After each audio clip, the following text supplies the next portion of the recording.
სტამბოლის აია სოფიას კონსერვაცია ასე ჰქვია ექსპოზიციას, რომელსაც ეროვნული ბიბლიოთეკა მასპინძლობს. გამოფენაზე აია სოფიას ძველი და ახალი ფოტოებია წარმოდგენილი. დამთვალიერებელს კი საშუალება აქვს, რომ ძეგლის არქიტექტურული, ფერწერული და ისტორიული ღირებულებები შეაფასოს.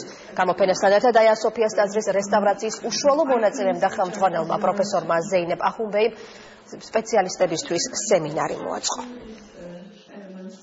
ჩამოვედი, რომ გაუზიაროთ ჩემი ცოდნა და გამოცდილება ქართულ რესტავრატორებს. აია სოფია მსოფლიო მონუმენტია, რომელსაც მსოფლიო დაცვის ფონდი იცავს. თურქეთში მიწისძვრები ხშირად ხდება. ჩვენი მიზანია, რომ ბუნებრივმა კატაკლიზმებმა ძეგლის დაზიანება კვლავ არ გამოიწვიოს. მნიშვნელოვანია, რომ ამ კუთხით ჩვენი გამოცდილება ქართულმა სპეციალისტებმა გაითვალისწინონ. ყვება რა მასალებით და რა ტექნოლოგიებით მუშაობენ თურქი რესტავრატორები, რაც ქართველი რესტავრატორების ძალიან საინტერესო იქნება, შეუძლიათ გაუზიარონ თვითონაც გამოცდილება ერთმანეთს და ნახონ რა მასალით მუშაობენ, რა ტექნოლოგიით და შეიძლება ეს გამოიყენონ თავის სამუშაოებში.